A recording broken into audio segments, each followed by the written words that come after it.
Good evening, wherever you're calling in from, nationally, over the country or internationally. We're happy to have you. We, as the Association of Asian Healthcare Leaders, wanted to present to you this evening panel discussion between a couple great leaders on healthcare data and analytics. My name is Eddie Lai. I'm one of the co-founders of AL and happy to be here. So as we get started, I just want to do some housekeeping, housewarming. We are excited to have interacted with many of you to help create our 2021 year-end and 2022 preview newsletter, which is both a year in review of 2021 and a year of preview. So look out for that on our different media channels as well as email. We do want to give a quick recap of our last panel event that happened in November. This is the administrative internship panel. We had many registrants and 66 participants at this panel. You can review a recording of this on our YouTube channel, which this panel today will also be recorded and shown on. Next, we wanted to share a collaboration that we did. Some of us in AL, the leadership team, we were featured in the Healthcare Hustle podcast. And the Healthcare Hustle podcast is a podcast that's with Nasi in St. Louis. And so that is on Spotify, Apple Podcasts, as well as YouTube if you want to take a look at that. And today, I'm happy to introduce our moderator, Andrew Pajela, and he's a leader at operations in Trusted Health. And I'll let him introduce himself before we go into our panelists as well.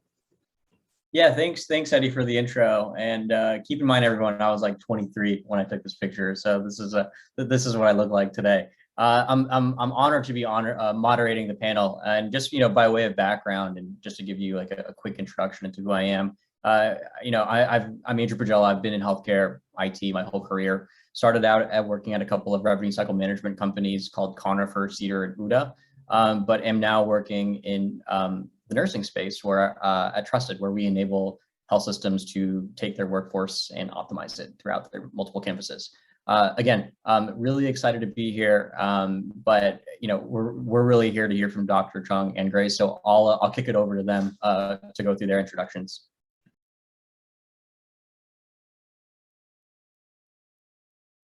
Grace, do you want to go and get us started on the slide? Sure.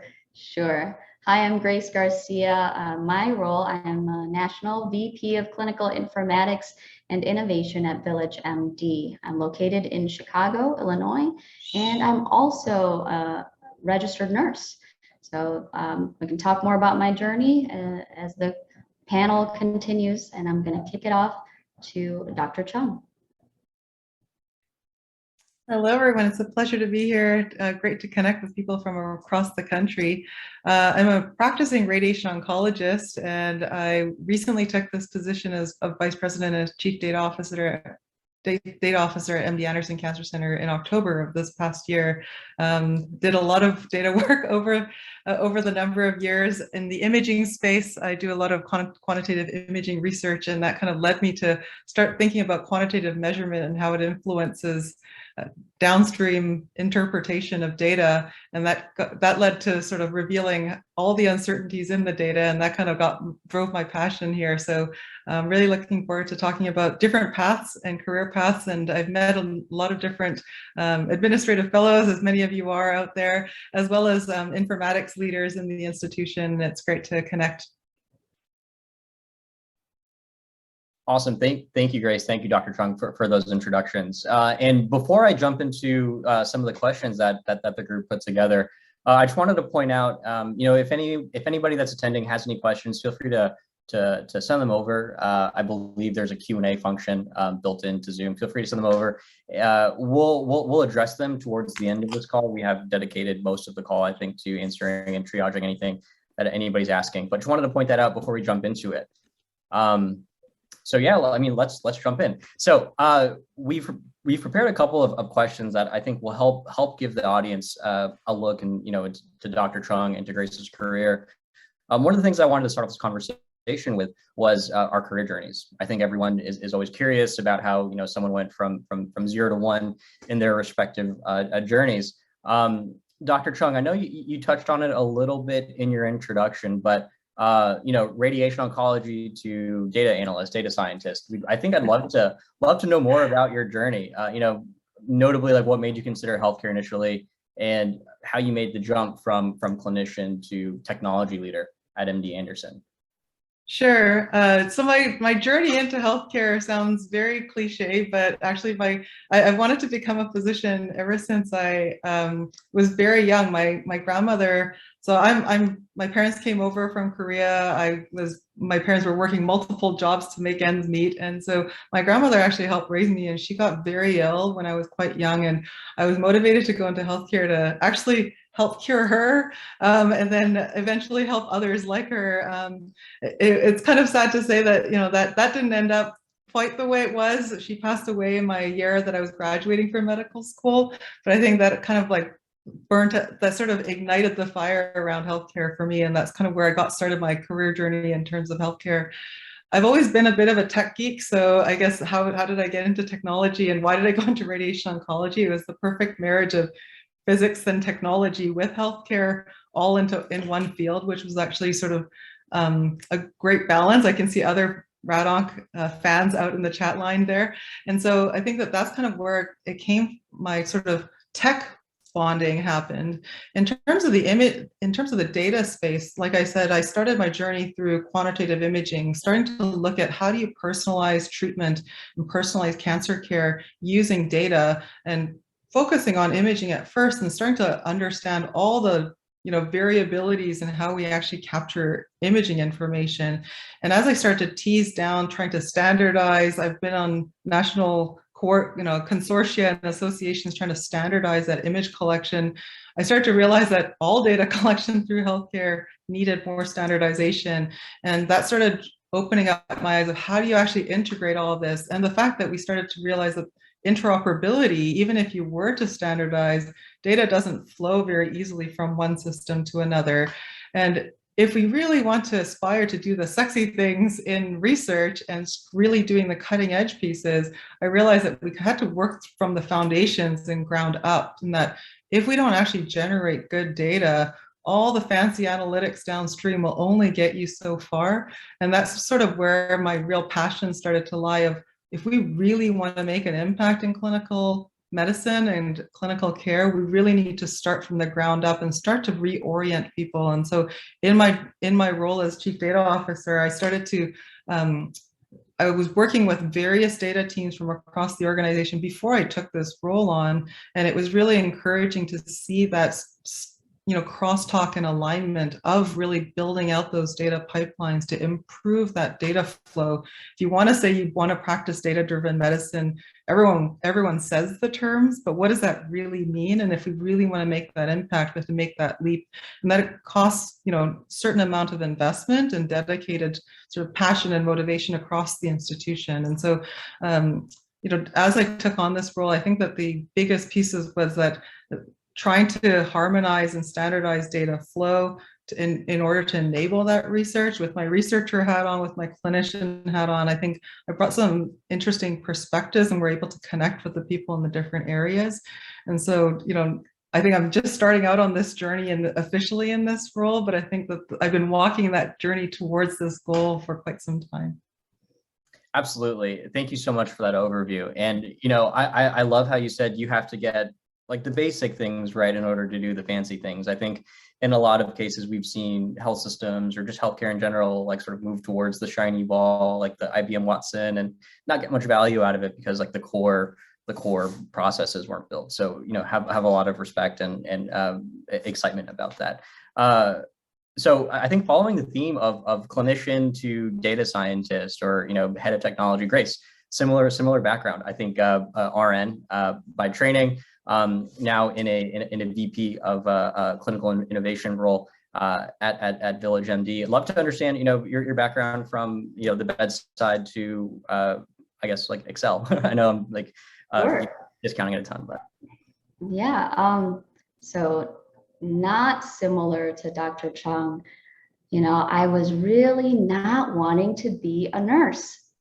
Why? Because I identify as Filipino, and in some circles that can sound very cliche. Oh, you're a Filipino nurse, right?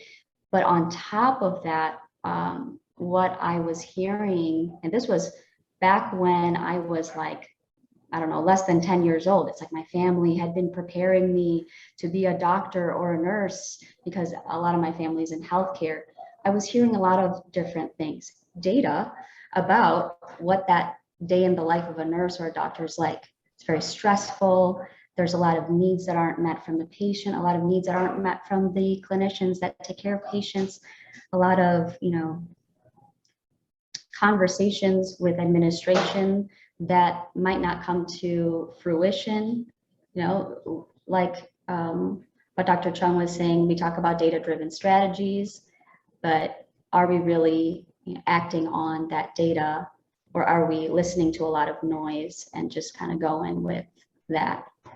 My journey into liking technology actually all started with video games. So as a kid, I played a lot of video games. I'm an only child also. And, I had a lot of different jobs, even prior to nursing, that were kind of around healthcare. I knew I wanted to do something where I was able to utilize problem solving. And then I realized eventually, like, oh, well, healthcare's got a lot of problems to solve. So once I got into nursing, one of the I would say skill sets that I translated from all of these video games that I played into nursing was my predisposition with failure. And I don't know if that was with all the Super Mario World games that you try to perfect and you get like 100%. Like, there's different pathways to do the same thing. Clinical workflows, addressing gaps in care, and all of that. And over time, as you know, or maybe you don't know, but video games really evolved to a point of the video games collecting data on its users and making that data actionable. And meanwhile, I'm applying that to nursing, right? And how did I get from nursing to my job now? Well, during the time I was actually documenting on paper, and that was awful. I had really good handwriting, but even then, it's really hard to translate that in a timely way sometimes, in a replicable way, in a scalable way. Sharing data with other hospitals was very difficult if you could read the data. Sometimes you couldn't even read signatures. It was very difficult. We had a special nurse on our unit, like, you're the best one, you can read all the scribble. What does this say? Translate it for me. And the high-tech act happened, and we all moved to electronic health records. And I really thought that that would be a big leg up for my unit, for my hospital, for me to jump in and be an informatics trainer. And from there, I saw even more gaps that needed to be filled, and more voices that needed to be heard, especially from the nurses that I worked with. And so I ended up going and working at a managed care organization because I thought, what does the payer side look like? Even working with physicians. And after that, I was like, well, let's bring it out to the ambulatory side instead of just the acute care side. And after that, I got even more curious and I went to the product side.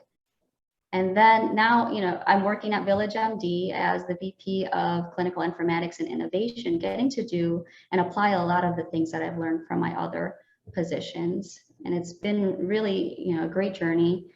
And my overall goal is to hopefully one day make the sexy stuff that Dr. Chung was saying happen when it comes to technology and healthcare. Awesome. Thank you so much, Grace, for that overview and your journey. I also come from a family of Filipino nurses, so can understand the pressure to go clinical. My parents and my mom was very, very disappointed when I went into sales, but we're 14 years past that decision. So I'd like to change gears a bit. And starting with you, Grace, I'd love to know, like what are some of the, for what you can share, what are some of the projects that you're currently spearheading or supporting, and what are you particularly excited about? Well, I'm not sure if I can share current projects, but I can share projects that I've done in the past that are publicly already shared, but maybe not within this forum, right? So, and some of these projects may continue on just in every healthcare system. So one of the projects I did in the past was a collaborative behavioral health project for a large healthcare organization. It was super awesome because I got to use a lot of my EMR knowledge. To me, the EMR is kind of like a really kind of a boring video game where you just play the options menu. One day I hope it will be better, but there's a lot of clinical workflows that I had to work out in the EMR, and that requires a lot of data as well. You know, you pull reports on how users interact with particular areas of the EMR. From that, you can either optimize or develop new measurements as part of a collaborative behavioral health program. And that's actually an evidence-based program that it's just, there's so many cool things that you can do with data and informatics. And then aligning that, these clinical workflows, the measures, to an evidence-based guideline, like research that, you know, first of all, it takes like 17 years for research to actually be put into practice, if not more, because it takes all these peer-reviewed articles, all these scientists coming together, reviewing the same thing over and over again. And being able to put that research into real life and see that in a space such as like primary care, where you're treating patients, to me, it was a really gratifying experience, and getting to work with all the different teams, from psychiatry to primary care to operations, finance. That was really cool. Another one was opioid stewardship, where, so, you know, the opioid crisis is a thing still. There's a lot of things going on in the world, but medication management just in general, right? There's polypharmacy, there's so much data there that you can utilize to optimize and streamline different healthcare delivery approaches, different departments that touch that, from pharmacy to, again, the prescribers in the clinic, and even to the patients that are that may be now reporting data through different means, through the portal, their patient portal, or through virtual visits. So there's those are just some of the exciting things, exciting projects that I'm working on, or that I have worked on. That's really interesting. It's always cool to hear how I think when you work in healthcare, you could like work on a project that's very, I think, like process technology driven, and not that your opioid case wasn't, but that, you know, a process that touches patients. You can sort of weave in and out of those two different cases or mindsets. Really interesting. Dr. Chung, I'd like to, you know, ask you the same question. You know, what are some interesting things or interesting projects that obviously you can share with us that you're working on and excited about right now? Sure. There's a couple. There's one big one. It really is. So I guess when people think about data and analytics and just data in general, they think immediately IT solutions and, you know, the computers and the code and how they, you know, the APIs and all of that side of thing. And those components are necessary. But if we really think about data in healthcare, the data in healthcare is generated by people. And so if the people aren't running the systems or entering the data appropriately, you start with sort of messy data. I won't say it's bad data because it's just heterogeneous. And so in order for it to go down the system and make sense to computers, if we want to leverage technologies like AI, we have to come up with more consistent and cleaner and precise data up front. And so that starts with the people and understanding. And so I shared a publication from PubMed that I just recently published in December. And so one of the things that we're building out is looking at our data, starting with first principles across the organization to align all the people and having people understand that every single person, the person who greets the patient at the front door and registers their address, is entering data into our system.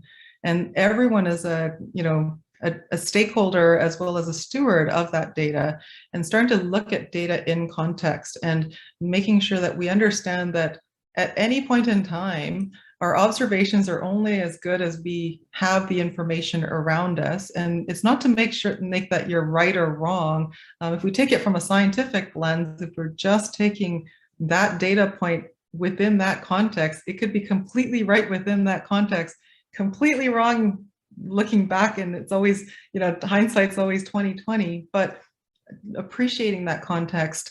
There were some comments around biases, and I think that if you actually capture the entire context of that observation, you can start to reveal the biases in these observations. So if you make a certain clinical decision and you start capturing what happened around that particular observation, you can start to reveal the inherent biases that we may not realize. And the biases are not always racial and societal. It could be just that, a bias could be anecdotal. So you had a really bad experience with one patient prior, and now you're being extra vigilant about whatever that bad event was before. That's a bias in itself in your next observation. You might run extra tests because you're worried this patient might have the same condition that the last person that may have been, delayed to get that diagnosis. And so all of those biases start to get introduced into your medical documentation. Why did this patient get 3 extra tests? Because there was a bias in what you've actually ordered. And so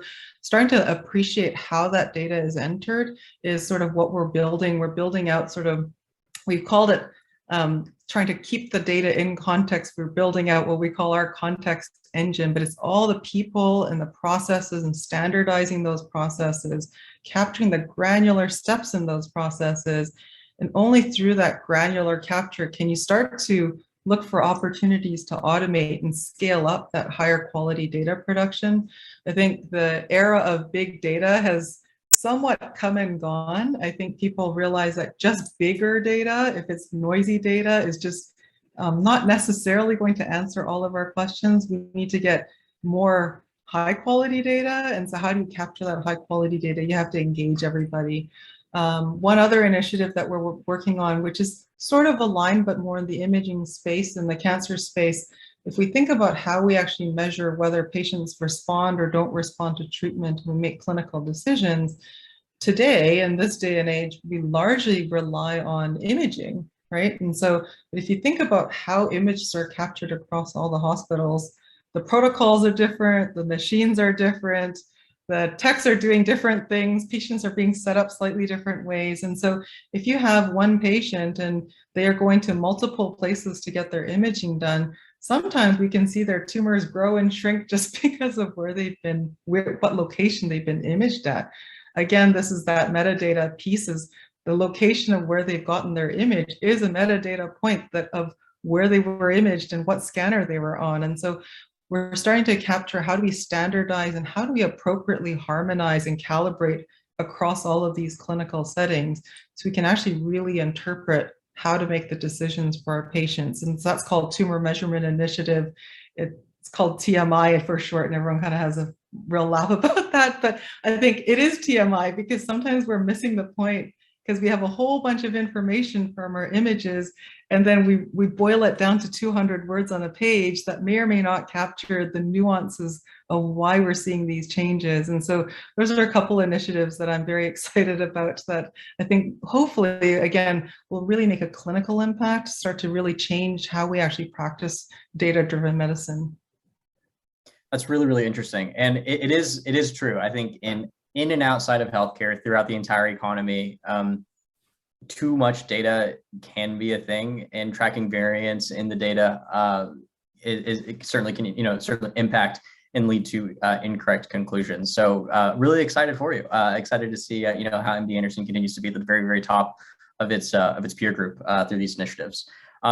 So I think we have a really awesome opportunity here where we have Dr. Chung, who works for a provider, and Grace, who's working on the partner side of healthcare. I think both of you are leaders. Both of you work and touch data. I think both of you deal with different challenges. So I think it'd be interesting for the group to hear like maybe what some of the organizational, like I think we know the data challenges, but what some of the organizational challenges are, or some other relevant challenges that you may see on a daily basis. And Dr. Chung, I'd like to kick it off and hear if you have any thoughts about this question. Yeah, so I guess when we started down that data path, we started that crosstalk across different departments. And yes, we practice at MD Anderson, we do practice in sort of tumor site group specific multidisciplinary teams. And that multidisciplinary practice has been in place for many, many years. We've had multidisciplinary tumor boards, probably one of the longest running practices across cancer centers. Having said that, even if you dial it down even to those multidisciplinary groups, each group sort of speaks their own language. There's these colloquial terms that are used, and that actually poses the data challenge. And it also starts to reveal, as we started tackling it from the data side, it started to reveal the differences in culture in the little pockets.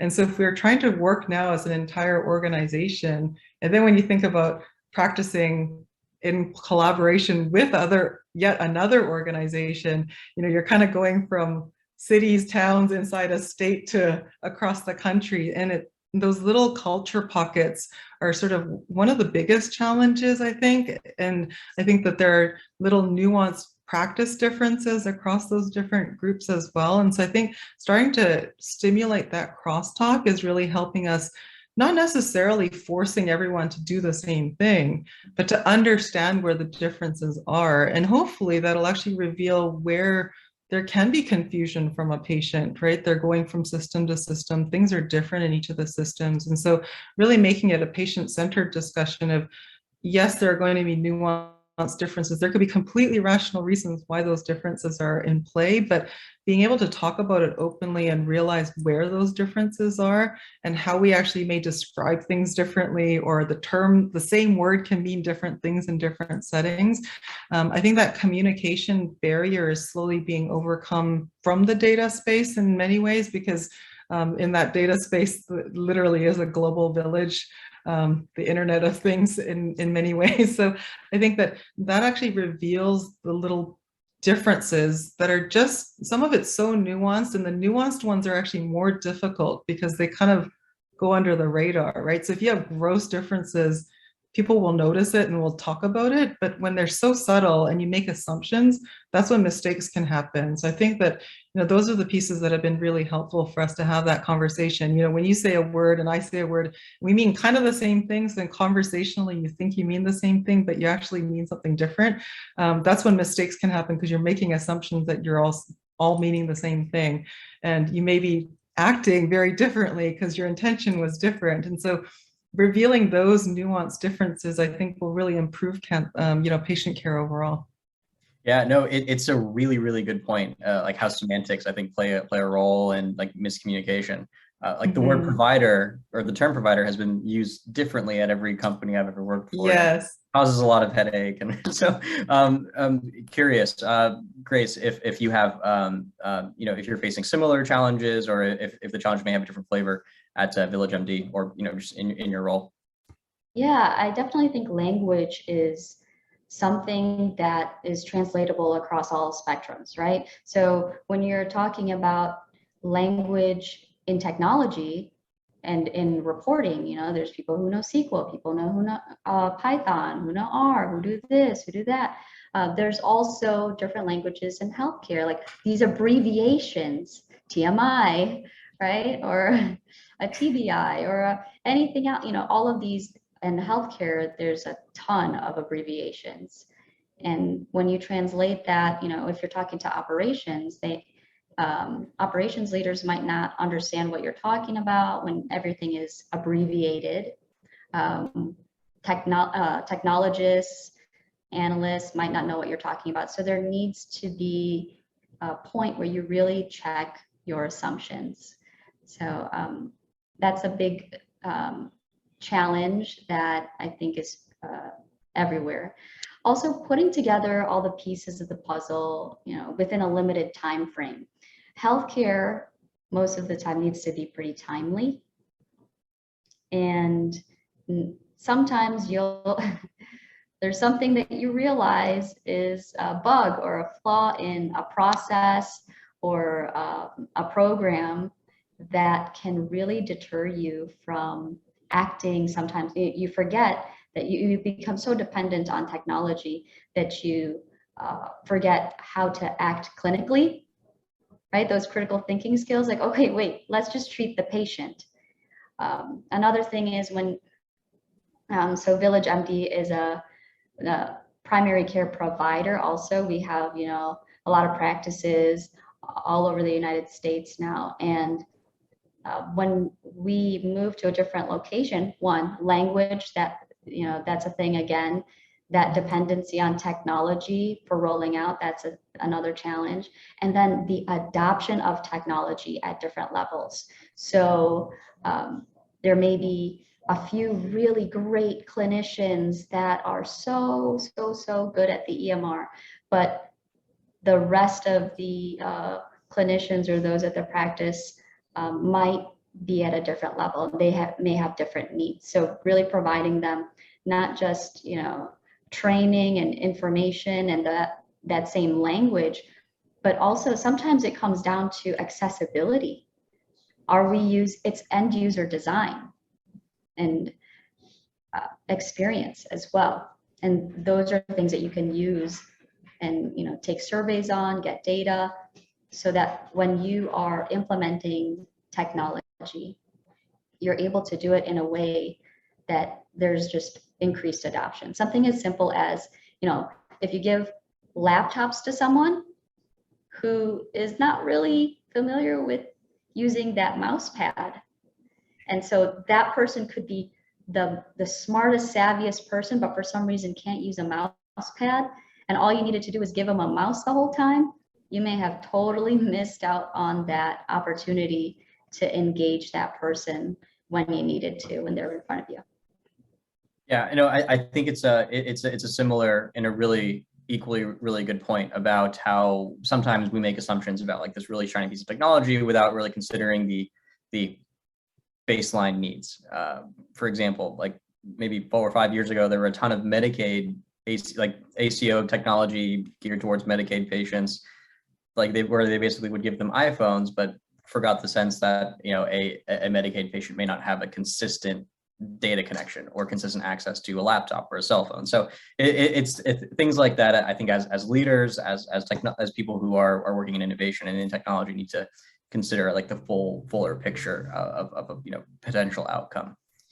So I know I wanted to change gears a bit. I know that we touched on this during our introductions, but I think it would be helpful specifically for this group to talk through like how your AAPI identity or cultural upbringing has impacted your career and work style. And again, I know we touched on it a little bit earlier, but if at all we could double click on that, I think it'd be really interesting for the group to hear it. And you know, Grace, you know, I've been, you know, snaking. So Grace, I'd like to, you know, kick it off with you if that's okay. Sure. Yeah, so, you know, I mentioned I didn't always want to be a nurse. And if I wasn't saving people, I'd probably be saving like trees or animals or something. And then at one point I wanted to go, and I was like, I really want to be a business person. I want to do business. I just had a lot of different interests. And when I became a nurse, you know, I found that I actually really enjoyed it. There was a lot of good things about it. My favorite thing about, you know, being a nurse are actually just other nurses though. They're very entertaining. So moving away from direct clinical care of a patient was hard for some of my family members and others in my community to understand when I made that leap. A lot of people actually asked me, like, how did you do it? Like this was some kind of secret thing. And then some of them would say, like, you're gonna lose your skills. You gotta practice that. And I was doing that PRN or as needed, you know, like they would just like call me, but that was way too hard as you're launching hospitals on EMR, and they know you're the epic nurse. So that was out there, no, she's the epic nurse. So not only would I be doing like a blood transfusion, they'd be like, Grace, can you help this doctor to put in these orders? He doesn't know. And I'm like, what? No, I gotta go. So I really, you know, I couldn't do both at the time. But I consider my growth different. It's a different aspect of nursing that really informs decision-making from all different levels of the healthcare system. So, you know, from patient care to patient experience, risk, quality, and operations. And one of the things I really wanted to do as a nurse, because often we are not heard is that to be able to speak for those who just are afraid to have that platform.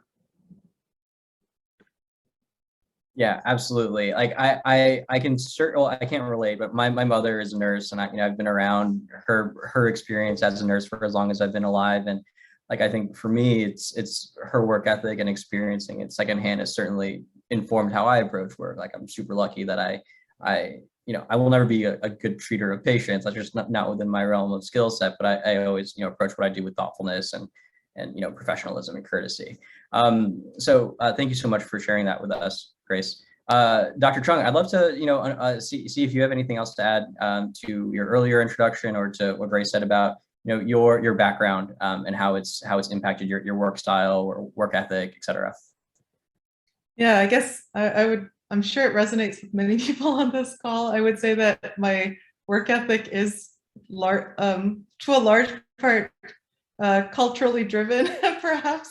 I think that our parents expected us of, and I think, having my parents come from another country and watch them work really hard and give me this opportunity, I think I grew up feeling that I owed it to them to actually work really hard and, do the best I can with everything that I've been given in terms of my life. And I think that work ethic is definitely somewhat cultural, somewhat self-driven, but I think, who you are as a person is definitely shaped by your parents and the people around you. So I think for sure that has definitely been probably a help. At times, I think that I'm sure it resonates with many people on this call. We may all be somewhat vulnerable to being overly self-critical, partly because probably most of our parents were very critical of our own work ethic and our performance. So I think that I'm hoping that I'm seeing smiles. So I'm seeing that I'm probably thinking that everyone agrees.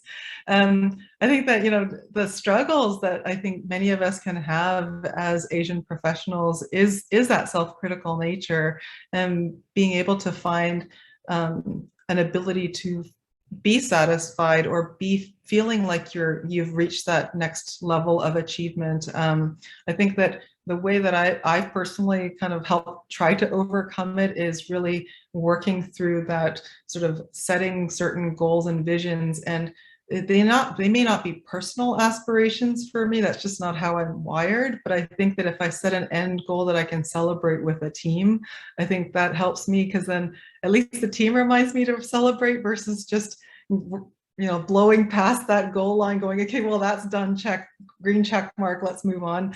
So I think that, for me, I've been teaming with others so that we can actually celebrate it together. And those landmarks have really been sort of goal landmarks of where we want to go as a team in terms of goals versus self-career.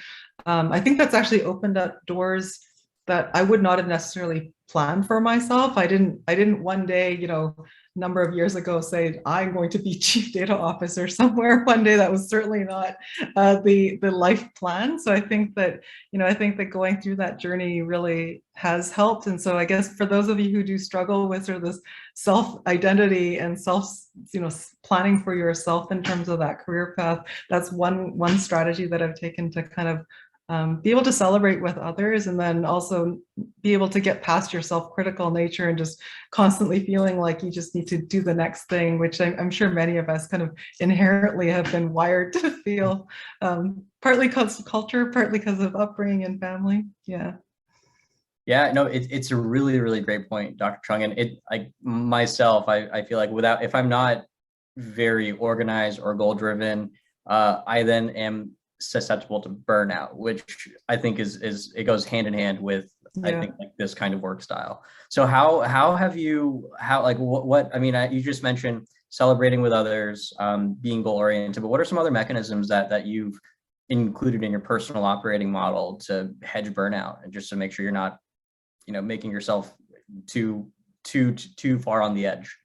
Sure. I mean, I think someone else asked about 2022 and sort of, I think 2020 to 2022 is probably a blur for many of us. And I think that it also has, I think there's been a lot of HBR and Wall Street Journal articles and whatnot saying that, it's actually forced people to pause and reflect on what the heck am I doing with my life. So I think that pause happens. And I think that the whole Zoom after Zoom, although we are on a Zoom call here, but Zoom after Zoom all day long is also proning to burnout. Definitely finding balance. I think that making sure that you have other passions outside of work is always a healthy thing to do. I love to paint. I love to cook, share my pictures of, I used to have people be able to taste my food. Now they get to see my food. But I think that, you know, those other life passions will always help. It sounds again cliche, but I think exercise is so important.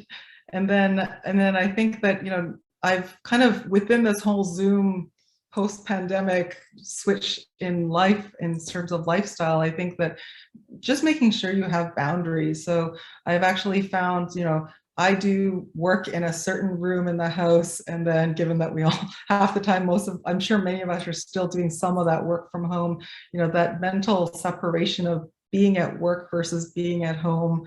I often just change out of work clothes, and I'm making air quotes here, when the work hours are over, and it just kind of psychologically resets you to feel that you've now finished work and trying to find that gap. I think that I've found an importance to actually separate yourself from work. And this is hard when you're goal driven and your mind is constantly thinking about what you need to do.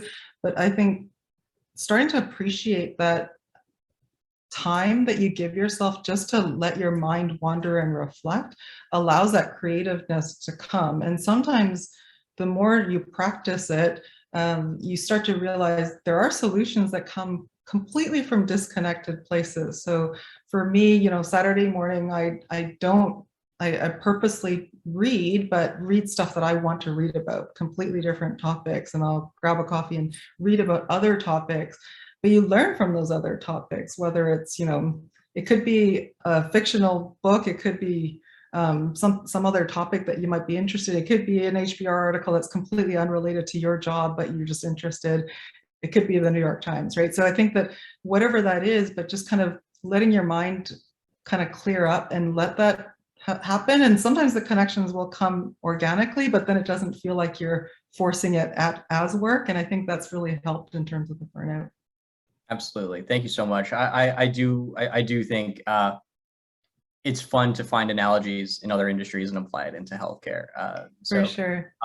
So Grace, I'd love to hear how you contend with burnout before we kick it over to Q&A.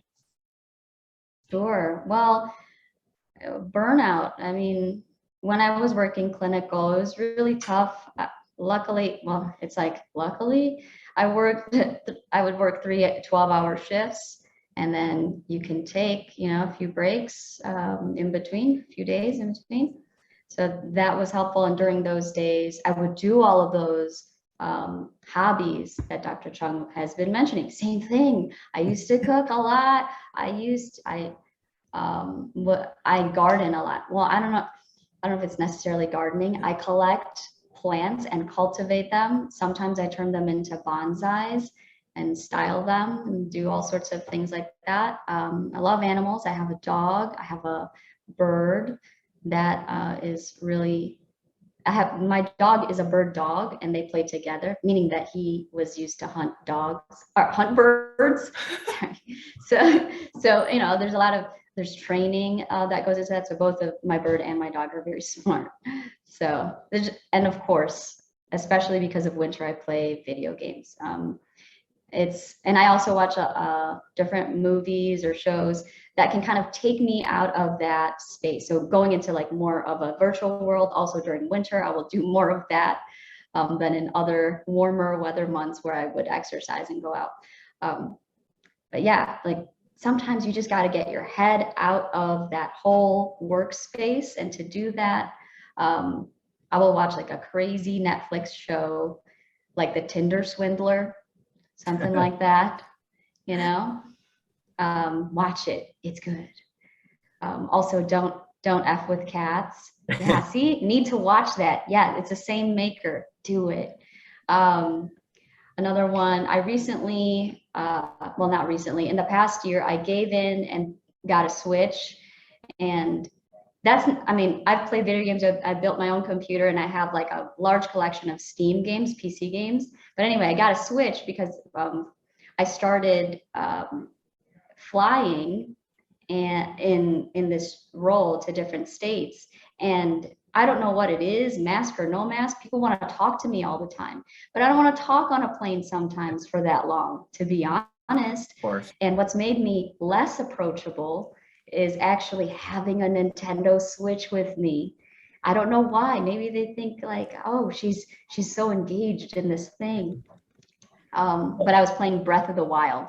And so that's another thing that has really helped with burnout. Yeah. Right. Well, it kind of takes you to a different time, place, and space. yeah, absolutely. Absolutely. Yeah. No one's looking to talk to this on a plane. So I don't need to buy a Switch. But glad that you're able. Go ahead. I did have one thing to add. Something that I did as a result of the pandemic is I launched a wellness program for Asian American community in Chicago. And we found that, a lot of people nationally were joining. And it started in 2020, and we've been able to roll it out, free for both members and non-members every month. And at first I was like, oh, this is really hard. People are going to be zoomed out. But finding that a lot of people really appreciate the virtual nature of it and the ability to access that. And so giving back, I know it sounds like, oh, that's a lot of work still. But, and I would actually start the events that way. I'm like, yeah, I'm actually actively having a migraine right now. But then at the end of it, I feel like I feel great. Everyone is being able to connect with those in your community it's a very rewarding and burnout reducing feeling. Great. Yeah. I absolutely. I think it's one of the great ways that I contend with it as well. It's a very productive mechanism. I think on that, turning over to Q&A for a couple minutes before we wrap up.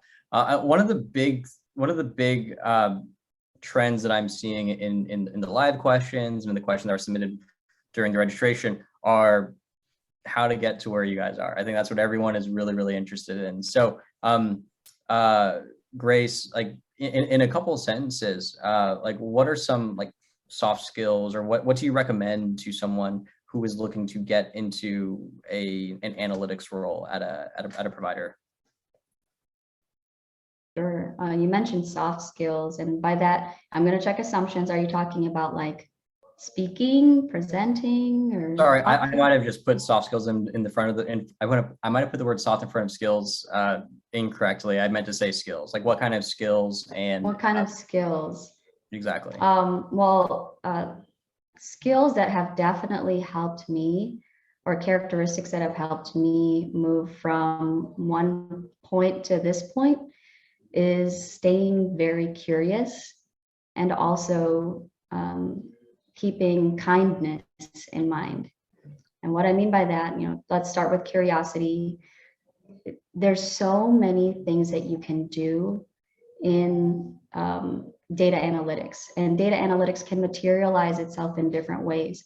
In my role in particular, informatics and innovation, informatics to me is like the bridge to a lot of different departments in a healthcare organization. You can work in quality, you can work in operations, you can work in clinical and still be doing a portion of informatics. You can work in technology. The innovation piece is when you are taking something that may exist or creating something new and putting it into a space that is making things not just happen for people, but it's almost like making magic, right? And sometimes the first time you launch something, it's not magical. It's kind of like basic, but being curious and staying curious will definitely help to develop that. And you would come at it from a place of curiosity instead of critiquing.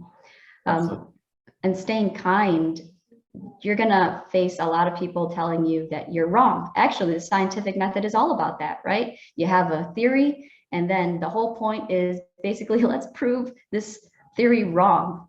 And so you get told that you're wrong a lot, or you might, be the person that's trying to find the gap. And so coming at it from a place of kindness and also curiosity will help to not get people frustrated with your analysis. Yeah, it's always it's always tough to mentor, like as a manager, to mentor a coach curiosity or kindness. You can teach them Excel, you can teach them how to, like, think about data in a structured way, but it's always tough to find those two things, or to coach or develop those two things if you don't inherently invest in it as a person. So thank you so much for that. Dr. Chung, any thoughts on skills or recommendations to eventually rise up to a leadership position at a provider in a data role?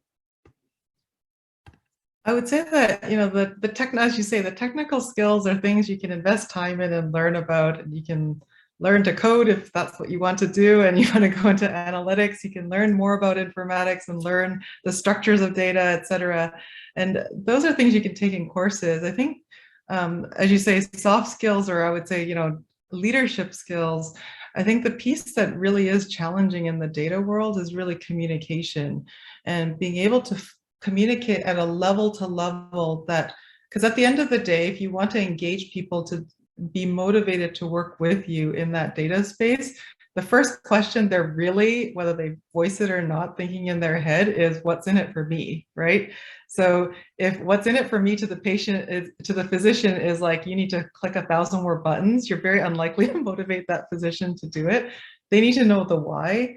And so learning to communicate that why is going to be a really important piece. And I think that moving that forward, both in to be successful at every level of the job and show that you're successful in doing that, is going to be one piece. It'll automatically help you rise above everyone else who's really just focusing on the technical skills. That communication is so important. And the second layer of that communication, and this is where data scientists are really starting to learn that data science is not all about the algorithms and building the data sets and working with the data, it's the storytelling. So being able to connect with the other person to say, here is the explanation of how this is important. So again, bombarding them with people with numbers usually doesn't work, but being able to tell a story of, why is this important? If you find a flaw in the data, show what is that downstream implication. So make people stop in their tracks and go, well, I don't want that to happen. And you're like, well, this is why we need to work on whatever that problem may be. That's a skill that will take practice. It's not easy to do, because if the sequencing with which you actually introduce the challenge or the problem that you've discovered, the pace at which you actually push, I think all of those pieces are the skills that are worth practicing and doing. I think that, you can even practice it with each other, right? So I think that people can actually literally learn to do this more effectively. And I think that what people can do in terms of groups is that if you have a cohesive group within your workspace, you can practice these things before you go out to the major stakeholders to make sure that you're being prepared with probably the common questions. If you have a stakeholder that you're very closely working with that is a trusted partner that can give you honest feedback of, I wouldn't say that in that way because this is going to blow up in your face in this way.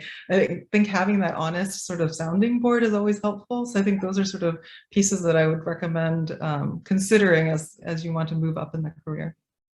Yeah, storytelling is certainly a skill that I think I was awful at it when I was a lot younger and still kind of mediocre at it, but like to think I've improved in the my couple of years. And there's actually a really, really good book. I think it's literally called Storytelling with Data.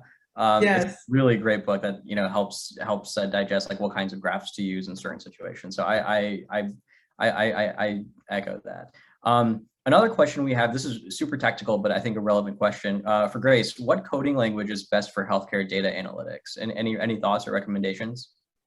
I mean, that's really tough. One of the basic ones that I've seen is SQL. Yeah. I would say that. And if you're working in a different area, understanding how to use and leverage Excel. But again, like regardless of what data language you're learning, it's all about that communication and storytelling. What are you pulling out from that data, that can really prove your point? Because no matter how many numbers you have, how high that percent is, if your story isn't really aligned with what the audience or whoever you're sharing this data with, it's not going to be as powerful. Absolutely. Yeah, I think knowing what you want to do with the language before you even open up VS Code or what have you, I think is just as important as like having the technical skills. So I think I know we're running up at time, so I want to hand it back to Eddie or Andrew to close us out. Yeah, thank you so much, Andrew, Grace, and Dr. Chung for a thought-provoking and eye-opening conversation on all things data and, of course, video games. This is really great for us to learn from you and to glean your insights on all things data. So I see Eddie is pulling up the screen here on some OWL engagement opportunities. We've been a grassroots coalition for about 2 years now, reaching over 1,100 members across the US and the globe. However, we are only a 4-person team. So we are asking everyone on the call and those you might know for help as we grow our community and try to engage more OWL members across the world. So if you use your phone here and scan the QR code, it'll take you to a survey where you can express any interest in opportunities to join our events, mentorship, and outreach committee. We want to make sure that we provide an equitable opportunity and able to work with everyone who is interested so that we can grow this OWL family and community. So we're looking forward to having you join us. But again, thank you, Andrew, Dr. Chung, and Grace for this awesome conversation. Definitely took some notes as I was listening, and I'm looking forward to seeing the tremendous impact you make on all of your organizations. So thank